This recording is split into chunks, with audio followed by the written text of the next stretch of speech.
Real estate sector આપણને ખ્યાલ છે કે આ ખાસું પીટાઈ રહ્યું છે. હવે આજે 2% વધુ મજબૂતી બતાવી રહ્યું છે. 10 સ્ટોક્સમાં જે તેજી જોવા મળી છે. અહીંયા કોઈ સ્ટોક તમને પસંદ છે રિયલ એસ્ટેટમાં કે જે નવી ખરીદી માટે એક બેસ્ટ ઓપોર્ચ્યુનિટી હોય મેમ? રિયલ એસ્ટેટમાં પહેલા ઇન્ડેક્સની વાત કરીએ તો જે એક ફોલિંગ ટ્રેન્ડ લાઇન એક ફોલિંગ ટ્રેન્ડ લાઇન હતી મેં ખાસા ટાઈમથી ઓલમોસ્ટ જૂન 25 એક વર્ષની ફોલિંગ ટ્રેન્ડ લાઇનનો આજે બ્રેકઆઉટ મને દેખાઈ રહ્યો છે ચાર્ટમાં.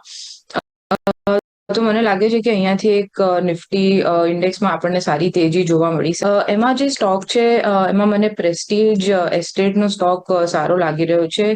ફંડામેન્ટલી સ્ટોક સારો છે અને ટેકનિકલી પણ એક સારો આજે એક રિવર્સલ આવી રહ્યું છે સ્ટોકમાં. 1308 થી આપણે જોઈ રહ્યા છીએ કે એક રિવર્સલનો ટ્રાય કરી રહ્યું છે અને ફાઇનલી આજે આપણને એક સારું મોમેન્ટમ જોવા મળી રહ્યું છે. અહીંયાથી મને લાગે છે કે શોર્ટ ટર્મમાં સ્ટોક 1520 સુધી જઈ શકે છે અને ફર્ધર 1800 સુધી પણ આ સ્ટોક જઈ શકે છે. તો અહીંયાથી એક સારી બાઇંગ ઓપોર્ચ્યુનિટી બની શકે છે, પણ મીડિયમ ટુ લોંગ ટર્મ નો હોરાઇઝન રાખીને આમાં ઇન્વેસ્ટમેન્ટ કરવાની મારી સલાહ રહેશે.